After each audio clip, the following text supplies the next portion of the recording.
Vamos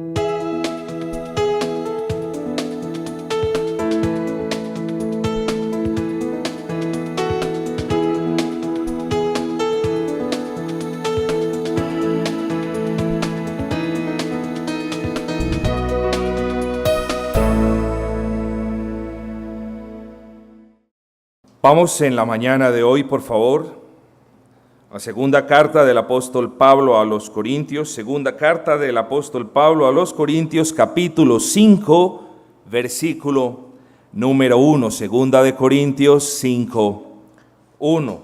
Palabra del Señor dice: porque sabemos que si nuestra morada terrestre, este tabernáculo, se deshiciere, tenemos de Dios un edificio, una casa no hecha de manos, eterna en los cielos. A la verdad son palabras maravillosas del apóstol Pablo. El apóstol Pablo, como bien lo podemos recordar en el capítulo 4, nos estaba mostrando el modelo del ministro, el modelo del ministerio. Y también en el capítulo 4 el apóstol Pablo nos estaba recordando las aflicciones que sufre un verdadero ministro, las aflicciones por las cuales debe pasar un ministerio verdaderamente cristocéntrico. Esto nos lo dijo el apóstol Pablo, por así decirlo, en el capítulo 4. El capítulo 5 comienza con esta gran afirmación: nosotros estamos convencidos, no hay duda al respecto, estamos seguros, y lo que el apóstol Pablo simplemente dice es que cuando este cuerpo de muerte, cuando esta tienda de campaña, eso es lo que significa tabernáculo, cuando esta tienda de campaña se deshaga por el tiempo, tenemos un vestido glorioso y eterno en los cielos que nosotros debemos anhelar, que nosotros debemos esperar. Eso es lo que dice, esa es la manera como empata el apóstol Pablo el capítulo 4 y el capítulo número 5. Pero regresemos al versículo 16 del capítulo 4, por favor. Por tanto, es decir, a pesar de todas las vicisitudes, a pesar de todas las tribulaciones, a pesar de lo que hemos pasado, por tanto, versículo 16, no desmayamos. Antes, aunque nuestro hombre exterior se va desgastando, el interior, no obstante, se renueva de día en día. Amados, los siguientes versículos nos dan una información hermosa acerca de la vida del creyente. Antes de llegar al versículo 1, antes de llegar al capítulo 5, versículo 1, el apóstol Pablo, en los versículos 16, 17 y 18, nos muestra unas verdades maravillosas acerca de la vida del creyente. Y yo quisiera llamarles la atención porque, bueno, yo no lo sé, pero quizás hay corazones entristecidos, quizás hay corazones afligidos, quizás hay personas profundamente tristes, melancólicas en el día de hoy. Yo no lo sé, me imagino, como todos, que nosotros los creyentes tenemos situaciones difíciles, pero yo te ruego que prestes atención sin saber yo cuál sea tu situación particular. Mira las palabras de confort y de consuelo que hay aquí. Versículo número 16. Por tanto, no desmayamos. La vida del creyente, amados, es una vida donde nosotros no desmayamos, no desfallecemos, a pesar de que nosotros nos vamos envejeciendo. Ese es el punto en este versículo. Nosotros, como bien dice el dicho, nosotros no nacimos para vivir eternamente. Nosotros fuimos creados para tener comunión eterna con el Dios vivo, pero el pecado nos separó, nos distanció del Señor y a causa del pecado entró la muerte. Entonces, nosotros nacimos también para morir. Pero amados, nosotros no desmayamos, a pesar de que todos los días perdemos facultades, a pesar de que todos los días vamos notando el paso de los años, a pesar de que todos los días vamos viendo cómo este cuerpo, cómo esta carne se va desgastando, no meramente por las arrugas, nos vamos dando cuenta de que perdemos facultades. Muchas personas pierden la memoria, muchas personas pierden ciertas habilidades que las tuvieron por toda la vida. Nos vamos desgastando. Ese es el pecado. Y hay personas que se preocupan tanto por su apariencia externa, hay personas que se preocupan tanto por este cuerpo de muerte. ¿Por qué? Yo les hago la pregunta. El apóstol Pablo nos dice, no desmayamos, no desfallecemos, a pesar de que nuestras fuerzas corporales vayan mermándose cada día. Esa es una realidad del creyente. Ninguno de nosotros se debe afligir porque se está volviendo viejo, porque está avanzando en años. Ninguno, eso no debe ser causa de aflicción para ninguno. Por lo tanto, por el contrario, debe ser gran gozo, porque cuando nuestras facultades van fallando, cuando nuestras fuerzas nos van dejando, ahí es cuando sabemos que más cerquita estamos del trono de nuestro bendito Salvador, donde tendremos comunión eterna con Él. Entonces, ¿por qué afligirnos por algo que se desgasta y se deteriora? El apóstol nos enseña, nos exhorta a no desfallecer, y no lo hacemos, mucho cuidado, no lo hacemos, no desfallecemos, no desmayamos porque tengamos muchas fuerzas. De hecho, como ya les dije, nuestras fuerzas van mermando, nuestras fuerzas se van acabando. De hecho, no desfallecemos por la gracia de Dios en nuestros corazones. Es la gracia de Dios en nuestros corazones la que nos fortalece, la que nos renueva. ¿Cuándo? ¿De vez en cuando? ¿Cada mes? ¿Cuándo va? No, de día en día. Esas son las palabras que usa el apóstol Pablo en el versículo 16. No obstante, el hombre interior se renueva de día en día. Miren esto tan hermoso. Mientras que el hombre exterior, mientras que nuestro cuerpo carnal se va agotando, va mermando en sus facultades, va mermando en muchos aspectos, el interior va aumentando. Entonces, el carnal va disminuyendo y el espiritual va aumentando. Eso debe suceder en la vida de todo creyente. Nosotros caminamos en el Espíritu, somos guiados por el Espíritu, tenemos el Espíritu, ahora lo vamos a ver. Por lo tanto, caminamos en el Espíritu, no en la carne, en el Espíritu, guiado por las cosas celestiales, motivado por esa esperanza eterna que habrá en los cielos. ¿No es mucho confort las palabras del apóstol para el creyente? ¿No es mucho aliento que el Señor nos recuerde el día de hoy que no importa qué pase con este cuerpo carnal, nos está esperando a los que hemos creído un futuro celestial, glorioso, un futuro donde no hay aflicción, donde no hay desmejoramiento de las facultades, un futuro por el contrario donde estaremos progresando en el conocimiento de nuestro Señor, un futuro perfecto donde no pecaremos? ¿Usted alguna vez se ha puesto a pensar? ¿Qué hará usted en el cielo? Dentro de muchas cosas que haremos, como postrarnos delante del Señor, como alabar al Señor, y dentro de muchas otras que quizás no nos dejó el Señor en su palabra, ciertamente va a haber una que usted jamás hará. ¿Usted se imagina eso? Una que nunca hará. Usted nunca pecará delante del Señor. Y eso es maravilloso. Y eso es glorioso. Nunca lo hará. La transformación va a ser tan hermosa, tan grande y tan perfecta que usted, vil pecador, jamás pecará delante de quien lo salvó. No tendrá el temor de fallarle porque Dios hará una nueva obra. ¿No son esos muchos motivos para que nosotros le demos gracia al Señor? Bueno, el apóstol Pablo en el versículo 16 nos dice: a pesar de que nos vamos desgastando, nuestro hombre interior está siendo renovado día a día. Es decir, aquí no se está hablando de la santificación. Santificación, como muchas veces les he dicho, permítanme usar esa expresión, es el proceso divino por medio del cual Dios nos da su gracia y nosotros la ponemos en funcionamiento con el fin de honrar al Señor y de asemejarnos más a Cristo. Eso es lo que pasa.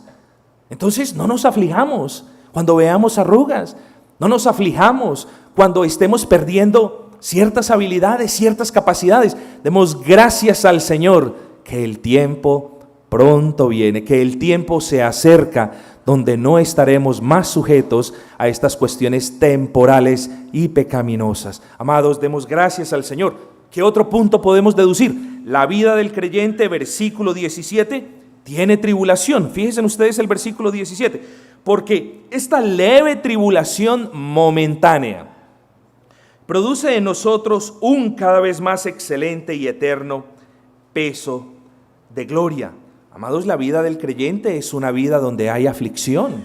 Usted tiene aflicción, yo tengo aflicción. ¿Por qué los creyentes contemporáneos y posmodernos están buscando una vida cristiana sin aflicción? ¿Por qué lo están haciendo? Amados, la palabra del Señor nos advierte de que en la vida del creyente hay aflicción. Y debe haber aflicción por la causa correcta. Debe haber aflicción porque le servimos a Cristo. Bienaventurado el hombre que sea afligido por este mundo perverso en el servicio a Cristo, pero que nosotros no seamos afligidos a causa del pecado, porque una cosa es ser afligidos en el servicio a Cristo, por honrar a Cristo, obedeciendo a Cristo, y no ser afligidos como consecuencia del pecado. Amados, la vida del creyente es una vida en muchas partes en aflicción, y nosotros debemos entenderlo. Pero es una vida que, a pesar de la aflicción que venga, es una vida que sin embargo la soporta. Es una vida que la soporta por la gracia del Señor. Es una vida donde Dios usa, y escúchenme en esto, ¿por qué queremos rehusar la aflicción? ¿Por qué queremos deshacernos de la aflicción? ¿Por qué queremos echar a un lado la aflicción si la aflicción es un instrumento en las manos del Dios Todopoderoso para moldear a sus santos, para cambiar a sus hijos día a día? ¿Por qué queremos deshacernos de ese instrumento del Señor? ¿No entendemos que la aflicción es una herramienta del Señor, por así decirlo, por medio del cual Él permite que nosotros comencemos a despegarnos de las cosas materiales, comencemos a despegarnos de las personas a nuestro alrededor que tanto amamos? ¿No pueden ver la instrumentalidad de la aflicción en la vida del creyente? Hombre, nadie está diciendo que es fácil de llevar, nadie está diciendo que es agradable llevarla, pero debe ser gozoso llevarla, porque Dios la está usando. Romanos capítulo 8, versículo 28, para los que aman al Señor, es decir, para nosotros que obedecemos su palabra, todas las cosas, aún esta aflicción leve y pasajera, redundará para bien. ¿Por qué entonces le huimos a la aflicción?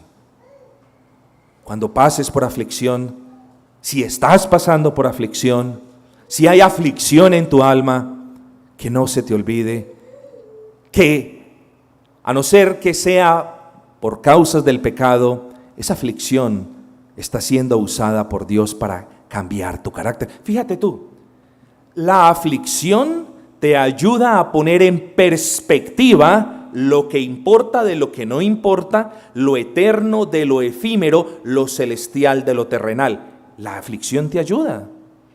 Porque si nunca tuvieses aflicción, si tu corazón nunca estuviese afligido, nunca jamás vas a desear el cielo, nunca jamás vas a desear el descanso, nunca jamás vas a desear las promesas de Cristo en su palabra.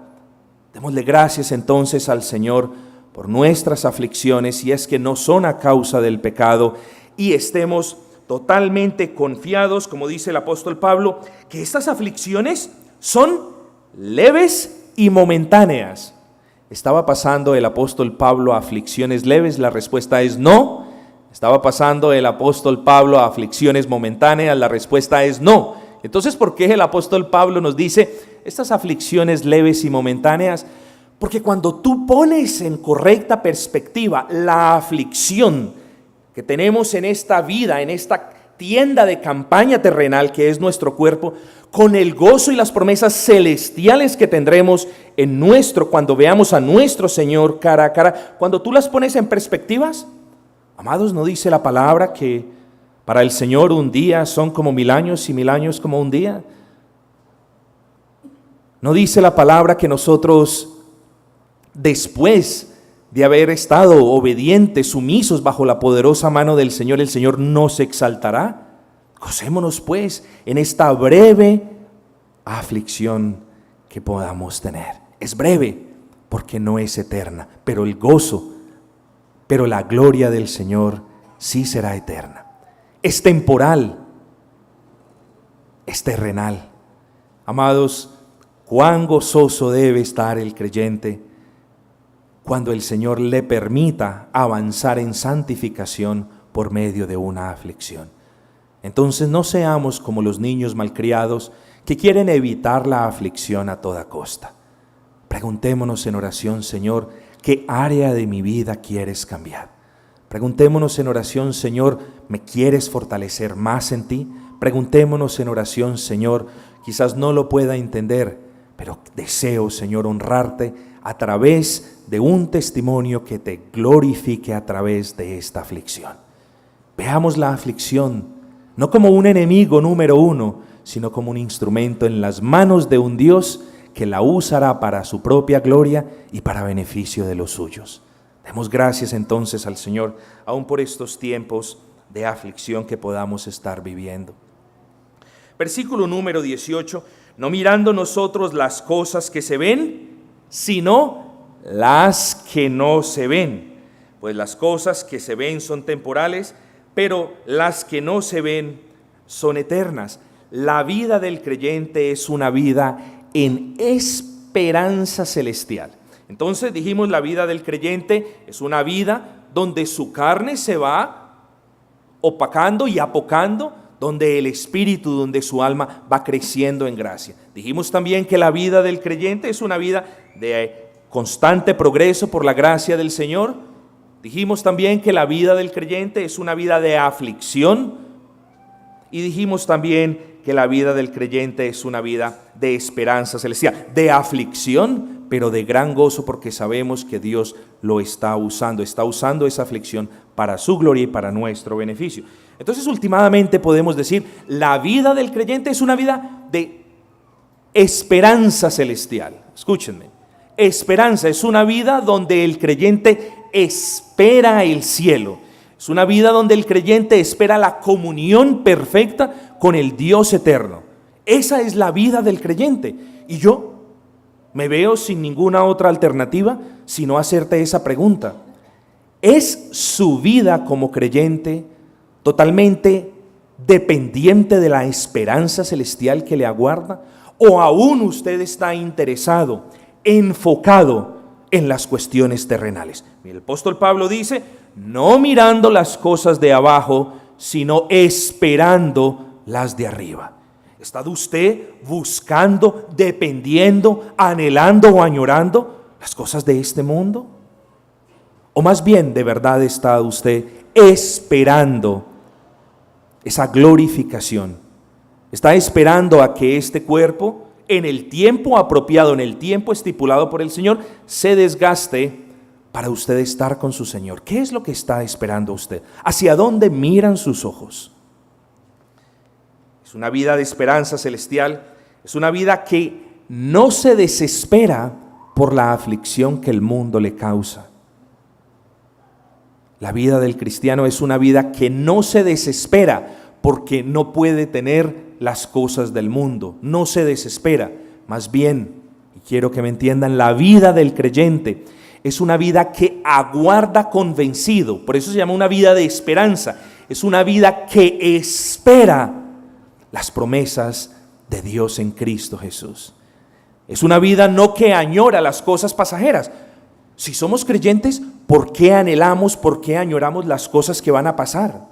Si somos creyentes, nosotros anhelamos, esperamos, convencidos de que en el tiempo apropiado, en el tiempo decretado por el Señor, nosotros tendremos la más grande bendición de todas, que es la culminación de la redención, y esto es, a saber, la glorificación del creyente, la perfección del creyente.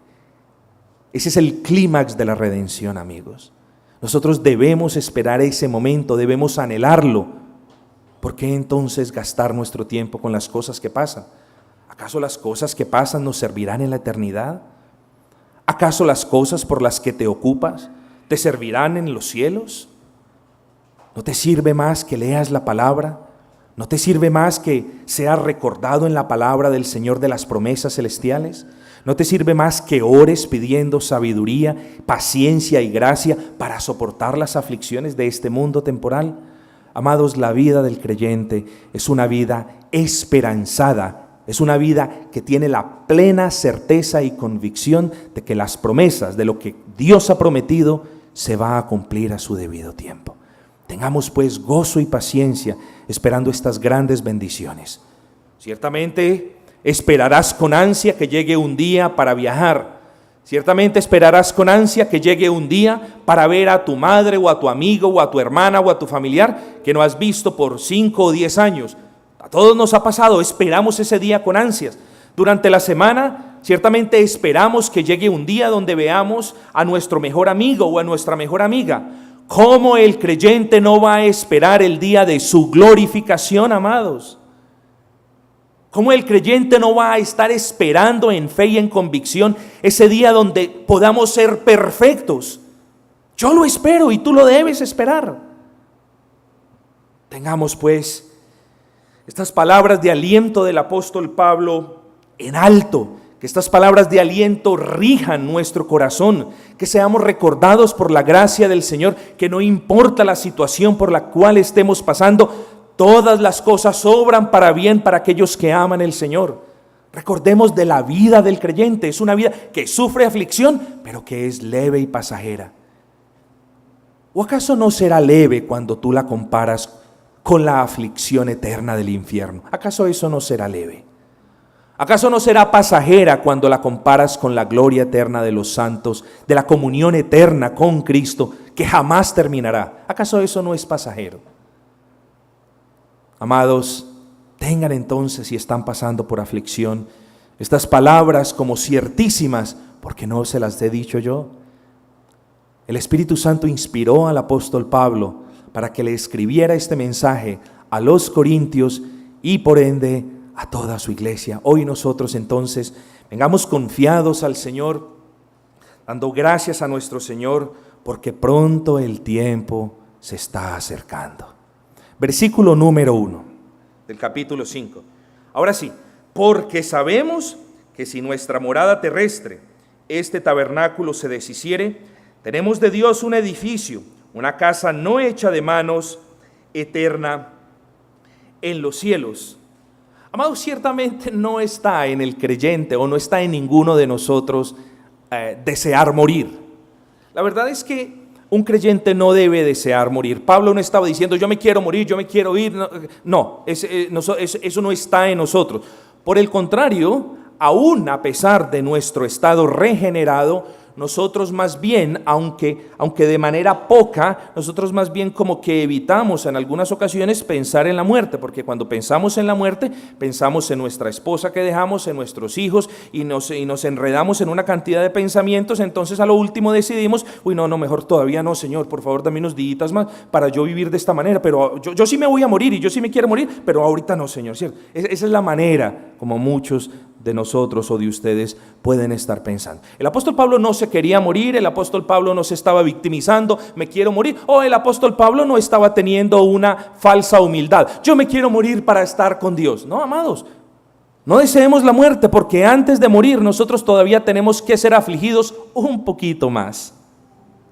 No deseemos morir porque antes de morir nosotros todavía tenemos que sufrir un poquito más. Tenemos que ser cambiados más y más a Cristo. Tenemos que servir más y más al Señor. Entonces, ¿para qué desear la muerte si todavía no ha venido el tiempo perfecto estipulado por el Señor? Entonces, como no sabemos cuándo va a venir, lo que sí podemos hacer es estar preparados conforme la palabra del Señor. Eso sí podemos hacer. Y en el versículo número 1 del capítulo 5, el apóstol Pablo está comparando este cuerpo, esta carne, con el tabernáculo, es decir, con una carpa, con una tienda de campaña. Y el apóstol Pablo simplemente está diciendo, no importa si morimos, porque si morimos, nosotros tenemos una habitación mucho más gloriosa que no es hecha de mano de hombre. Nosotros fuimos formados por la unión de nuestro padre y de nuestra madre. Gracias a ellos, nosotros tenemos este cuerpo. Gracias al pecado que nos transmitieron y que también nosotros le transmitimos a nuestros hijos, este cuerpo es de muerte, o sea, de esto no va a quedar nada. Yo no sé si ustedes alguna vez han tenido la experiencia de enterrar a alguien y de esperar 2, 3 o 4 años y de volverlo a sacar. No queda ni la ropa, en muchos casos, no queda nada, quedan los meros huesos, nada. Pero si morimos, si es que eso nos llega a pasar, si es que nuestro cuerpo, esta tienda de campaña que todos los días se va gastando, que todos los días se va resquebrajando, que todos los días se va debilitando, si es que eso pasa, y si es que llegamos a un punto donde el cuerpo no aguante más y el cuerpo muera, dice el apóstol Pablo en el versículo 1, si es que eso pasa, bendito sea nuestra esperanza, que seremos revestidos, que tenemos ya una habitación, no como una carpa o una tienda de campaña, y eso es sinónimo de hechura humana, sino vamos a tener cuerpos glorificados donde no va a intervenir el hombre ni la mujer, es decir, unos cuerpos glorificados que no van a ser hechura de hombre sino de Dios. Entonces, amados, no nos preocupemos, no tengamos incertidumbre de qué es lo que va a pasar en la muerte, qué pasa si me queman, qué pasa si me muero esto, qué pasa. No, eso está en la providencia del Señor. Nosotros ¿sabe cuándo lo vamos a saber? Cuando nos toque. Entonces, ¿para qué preocuparnos de cómo va a ser la manera de morir? Más bien, ocupémonos en que nuestra manera de vivir sea agradable al Dios vivo. Eso podemos hacer. Y habiendo dicho eso, entonces prosigo con las palabras del apóstol Pablo. Porque sabemos que si nuestra morada terrestre, este tabernáculo, esta carpa, esta tienda de campaña, este cuerpo se deshiciere, tenemos de Dios un edificio, una casa no hecha de manos, eterna en los cielos. Amados, Pablo está hablando de la glorificación. La pregunta es, ¿cuándo seremos glorificados? No sé si el próximo libro sea Tesalonicenses, no sé si el próximo libro contenga bastante material escatológico. Escatología es la ciencia o el estudio de los hechos o de las cosas que van a pasar, de las cosas finales que van a pasar. Desafortunadamente la escatología, muchos creyentes, muchísimos creyentes la han visto de una manera tan morbosa que sus vidas giran en torno a la escatología. ¿Cuándo va a venir? ¿Cómo va a venir? Yo hago un cálculo, la profecía, Israel, la bomba, esto, lo otro, los árabes, y se preguntan y se preocupan de todas las cosas, menos de estar y permanecer en santidad. Pero bueno, vamos a hablar un poquito de escatología el día de hoy, como para que esto quede un poquito claro. Fíjense ustedes, la glorificación, esa es la referencia del apóstol Pablo. La pregunta es, ¿cuándo seremos glorificados? Yo creo que hay una cadena de eventos claros en la Biblia y no podemos irrumpir y es imposible que la palabra se contradiga, es decir, es imposible que mi interpretación de un versículo vaya en contra de lo que dice la palabra en otro versículo. Es imposible. Yo estoy fallando en alguna de las dos. Entonces hay una cadena de eventos, ¿cierto? Esa cadena de eventos la encontramos en Primera de Tesalonicenses. Y yo les pido que por favor vamos a Primera de Tesalonicenses.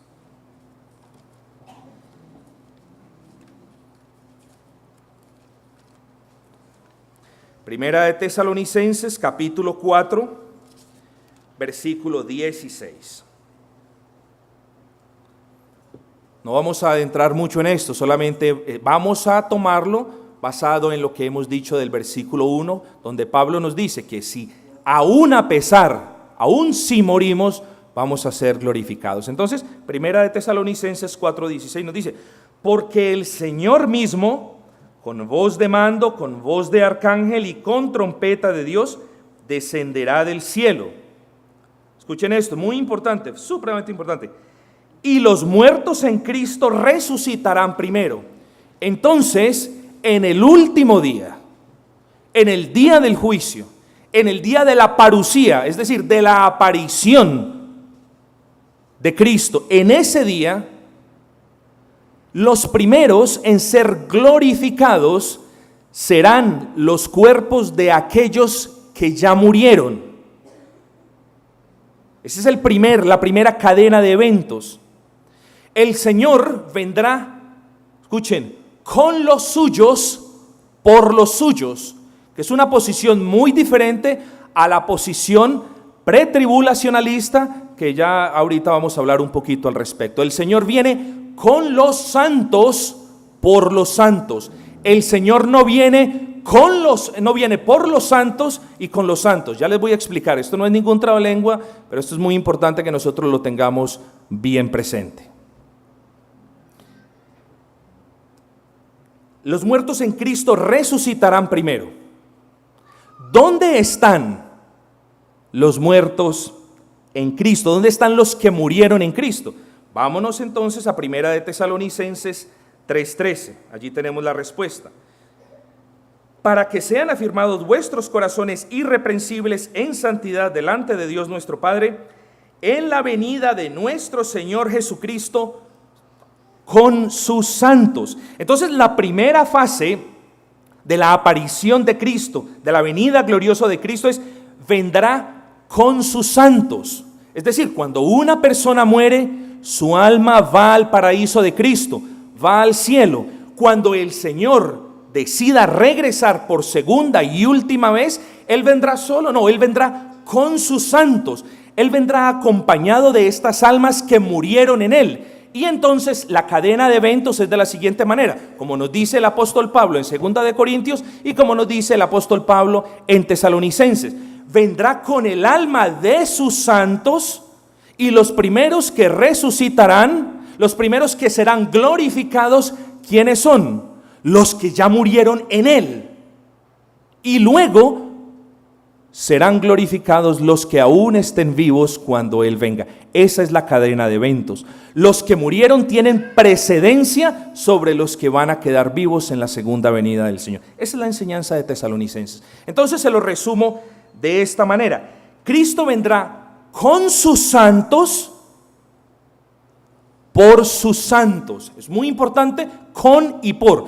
Cristo vendrá en compañía, acompañado de quienes ya murieron en Él, vendrá por sus santos, es decir, por quienes están vivos cuando Él venga. Ese es el modelo bíblico. Pero el modelo pretribulacionalista lo dice al contrario. El modelo pretribulacionalista dice de la siguiente manera: Cristo vendrá por sus santos, se los llevará 7 años misteriosamente, esto lo digo de manera irónica, se los llevará 7 años misteriosamente a celebrar las bodas del Cordero por 7 años, y después de la celebración de las bodas del Cordero por 7 años, alístense todos porque nos va a tocar irnos para la guerra, con misiles, con grasa, con polvo, con demonios. Sinceramente, encuentro la posición pretribulacionalista una fantasía. La palabra del Señor no nos habla de eso. La palabra del Señor nos habla, viene en compañía de los que ya murieron en Él y simplemente por quienes aún no han muerto en Él, por quienes tienen vida. Eso nos dice la palabra del Señor.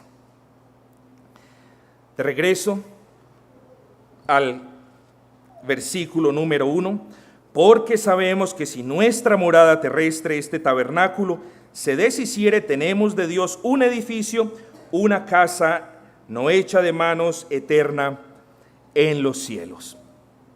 Pablo nos enseña, no importa lo que pase, seremos glorificados. Los primeros cuyos cuerpos serán glorificados, una vez más, son los que murieron en Cristo. Luego, aquellos que estarán vivos en la segunda venida del Salvador. Su cuerpo, si el Señor viniese en estos momentos, y si nos encontrase a todos nosotros, y si todos nosotros fuésemos salvos, verdaderamente convertidos, nuestros cuerpos no se desharán, más bien serán glorificados en ese instante.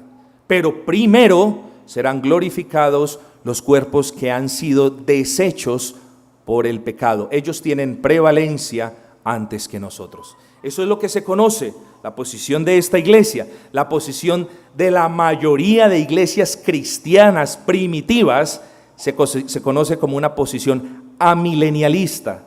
No se dejen engañar por la posición premilenialista y mucho menos por la dispensacionalista, que es una locura, de verdad que más adelante quizás lo podamos ver, pero es una locura. Habla de varias venidas, habla de varios pueblos, habla de varias iglesias y habla de una guerra ficticia que jamás va a ocurrir.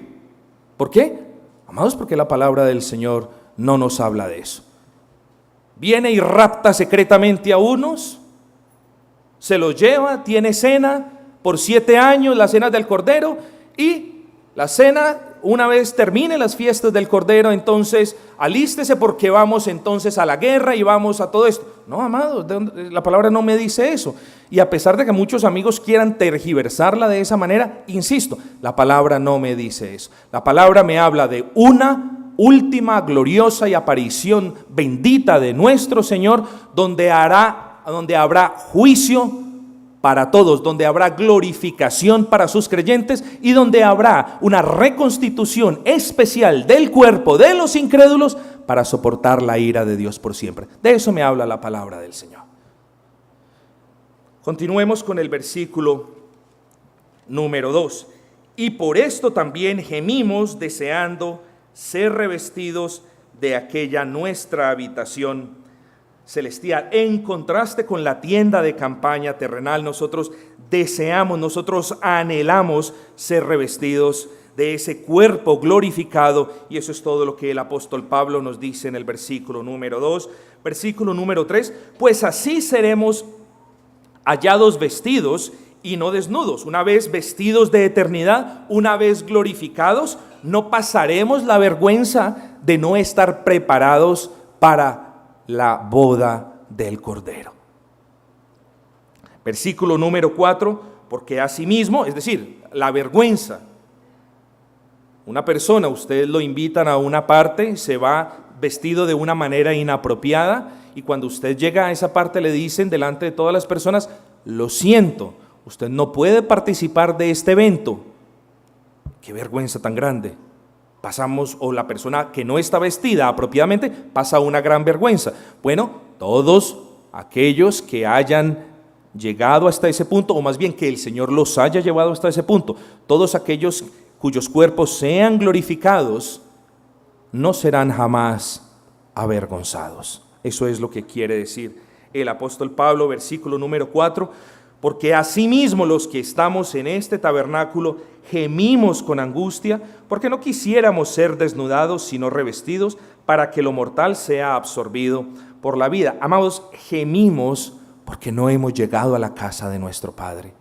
Gemimos, debemos gemir en cierta manera, debemos clamar con gemidos, porque nosotros le fallamos al Señor. Eso debe hacer que nosotros gimamos anhelando esa perfección que Dios nos ha prometido en la segunda venida, si es que estamos vivos, y si no, en la que tendremos. Ahora, cuando estemos en la presencia del Señor, aún nuestro gozo no será del todo completo, tendremos gran gozo, estaremos delante del Señor, jamás nadie nos separará del Señor, pero nuestro gozo no ha sido consumado, la promesa no ha sido cumplida en su totalidad. ¿Por qué? Porque aún tenemos que esperar a que el Señor descienda con los que han muerto en Él para que ese gozo sea consumado, es decir, en la glorificación.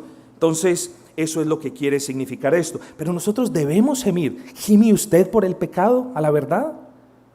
¿O usted más bien convive con el pecado? ¿Se queja usted del pecado que lo asedia? ¿O más bien tiene comunión con el pecado? Los creyentes debemos gemir porque aún defraudamos al Señor. Los creyentes debemos gemir sincera, profunda e internamente porque aún le fallamos al Señor.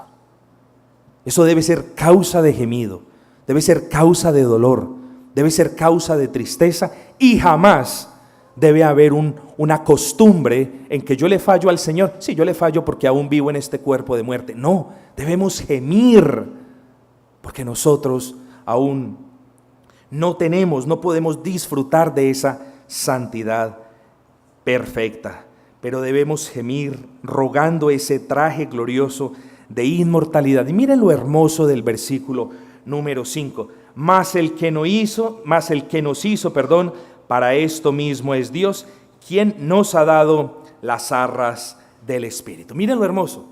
En la regeneración, el Señor nos da vida a través de su Santo Espíritu.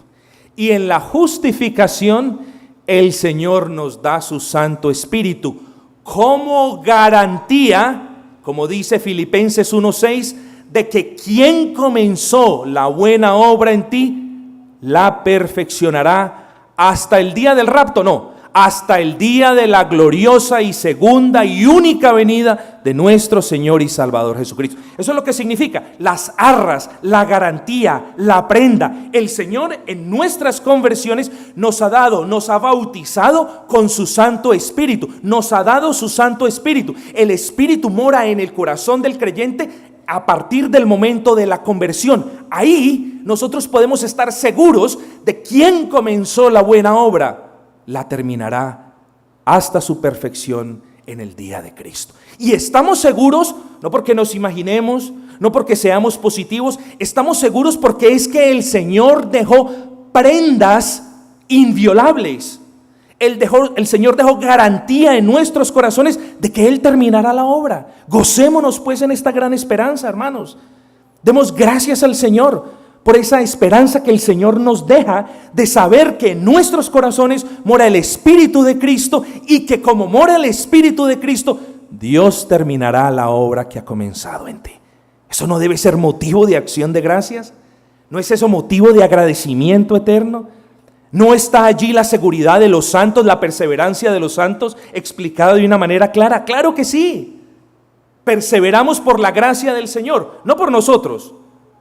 Seremos salvos por siempre, no por nosotros, sino porque el Señor dejó en el corazón de todo genuino creyente. Él es Santo Espíritu y ese Santo Espíritu se constituye en la prenda de garantía de que Dios terminará su obra. Eso debe ser motivo de gozo, de acción de gracias y de gran regocijo para nosotros. Versículo número 6. Así que vivimos confiados siempre y sabiendo que entre tanto que estemos en el cuerpo, estamos ausentes en el Señor. Lo que eso es un versículo que se explica por sí mismo. Ahora veamos el versículo 7 y nos aproximamos ya hacia el final. Porque por fe andamos, no por vista. Precisamente el Señor, el apóstol Pablo en el versículo 7, describe perfectamente cómo anda un creyente. Cómo camina un creyente, cómo vive un creyente. Un creyente camina, anda, vive por fe, no por vista. ¿Qué es vivir por fe entonces? Nos hacemos la pregunta. Andar por fe es ver que nuestros cuerpos fallan a diario, pero saber que nuestro hombre interior todos los días está de victoria en victoria, siendo moldeado a la imagen de Cristo. Eso es andar en fe. Viendo cómo nuestro cuerpo tiembla, se arruga y se debilita, pero sabiendo que mientras los días pasan, nuestro hombre interior se va formando, afianzando más en Cristo. Eso es vivir en fe. Vivir en fe es sentir el dolor de los golpes y la tristeza de la aflicción, pero estar convencidos de que esa aflicción es leve y temporal. Eso es andar por fe. Andar por fe es saber que ahora no vemos a Cristo, pero tener la plena certeza y convicción de que tendremos comunión con Él eternamente. Eso es andar por fe. Andar por fe es ahora no disfrutar los beneficios de ser revestidos de inmortalidad, pero saber que los tendremos porque Dios nos ha dejado en los corazones de todo creyente esa garantía que Él mismo no puede violar pues Dios no puede ir en contra de Dios. Ese Espíritu Santo que mora en nuestros corazones, que es la plena certeza de que Dios culminará su obra, de que el clímax de la redención llegará en la glorificación. Entonces, andar en fe es saber que aunque no disfrutamos de esa perfección ahora, la creemos. Y porque la creemos, la anhelamos, la añoramos, la deseamos y pedimos que esto sea una realidad en nuestras vidas en el tiempo del Señor. Andar por fe es creer que las pruebas temporales que usted está pasando son nada comparadas con la eternidad al lado del Señor. Andar por fe es tener el futuro celestial como base de todo lo que usted haga. Si su vida gira en torno a lo material, todas sus decisiones en casa, en el trabajo, aún en la iglesia, serán de carácter material. Pero si usted está siempre con la mirada puesta en el cielo, pero si usted está siempre anhelando, añorando, clamando las bendiciones celestiales, la comunión perfecta con Cristo, la paz perfecta con su Hacedor, el descanso perfecto para servirle eternamente. Ya le vamos a servir eternamente porque no estamos cansados. Estamos cansados porque estamos viviendo en esta tienda de campaña que se va desgastando, pero en la eternidad ya no nos cansaremos alabando al Señor. Y no nos cansaremos porque ya no vamos a estar más sujetos a las limitaciones temporales y pecaminosas de esta carne. Ya seremos revestidos de la eternidad. Eso lo dice la palabra. Eso es andar por fe, añorar estas cuestiones. Pero el cristiano no anda por vista. Y yo podría, y todos podríamos, sacar conclusiones interminables acerca de este hermoso versículo. De hecho, este hermoso versículo es el garante para predicaciones enteras. Ha sido ciertamente el garante para libros que han escrito los puritanos y reformadores. Pero amados, quizás solamente hagamos una pequeña observación para terminar. El cristiano anda por fe. ¿Fe en qué y en quién? El cristiano cree, está convencido de la existencia, de la soberanía, del carácter salvador de su Dios. El cristiano tiene fe, cree, ha depositado su confianza en Dios y por ende en lo que dice su palabra. Muy importante. Pero el cristiano no anda por vista. Y aquí es donde nosotros tocamos un punto, no voy a tocar ese punto en demasía, pero aquí es donde nosotros nos maravillamos como miles de cientos de miles de profesantes en iglesias pentecostales y carismáticas en esta ciudad, en este país y alrededor del mundo, andan por vista, andan por lo que ven, andan por lo que oyen, andan por lo que otros les dicen y andan por lo que sienten. ¿Por qué van a andar por estas cuestiones pasajeras? ¿No se dan cuenta de que lo que uno oye, lo que uno ve y lo que uno siente son cuestiones sensoriales, por ende carnales, por ende pasajeras? A nosotros nos es suficiente andar en fe porque creemos la palabra, porque la palabra es suficiente. Nosotros no tenemos necesidad, o al menos los verdaderos creyentes no tienen necesidad de ser impresionados con una manifestación extraña, ni con una palabra, entre comillas, de profecía, cierro comillas. No nos dejamos impresionar, no andamos por estas cosas. Amados, voy a hacer un paréntesis para pedirles a todos y cada uno de ustedes a que oren por las personas que están en iglesias que buscan la satisfacción de los sentidos como base de su fe. No, la base de nuestra fe es Cristo. La base de nuestra fe es la palabra del Señor. Nosotros creemos y creemos, como dice la palabra del Señor, la fe viene por el oír, y el oír ¿a quién? ¿Al profeta? No, la palabra del Señor. A nosotros la palabra del Señor es suficiente. Entonces, el verdadero creyente anda por fe en Cristo y en su palabra, y no por lo que oye, por lo que veo, por lo que le dicen o por lo que siente. El verdadero creyente es espiritual, no sensorial ni carnal. Por eso dice el apóstol, cristiano es el que tiene fe en Cristo y en su palabra, y no el que anda dependiendo de lo que ve, de lo que oye o de lo que siente. El uno depende de lo terrenal y el creyente depende de la palabra de Dios. Así que, versículo 8, confiamos y más quisiéramos estar ausentes del cuerpo y presentes en el Señor. Es decir, no nos desanimemos y pidamos la gracia de Dios para vivir una vida agradable a Él, anhelando el cielo, pero siempre teniendo en cuenta, siempre no olvidándonos de que mientras llega ese tiempo de estar allí, versículo 9, mientras llega ese tiempo, seamos agradables a Dios. Eso nos debe mover. Mientras ese tiempo llega, mientras llega el tiempo de morir o de ser glorificados y de irnos con nuestro Señor, mientras llega ese momento, que haya una cosa en nosotros, que anhelemos, que añoremos, que deseemos agradarle al Señor, obedecerle, servirle, amarle y últimamente glorificarle por medio de nuestras vidas que están esperanzadas en Él, en sus promesas, en lo ciertísimo de sus bendiciones celestiales.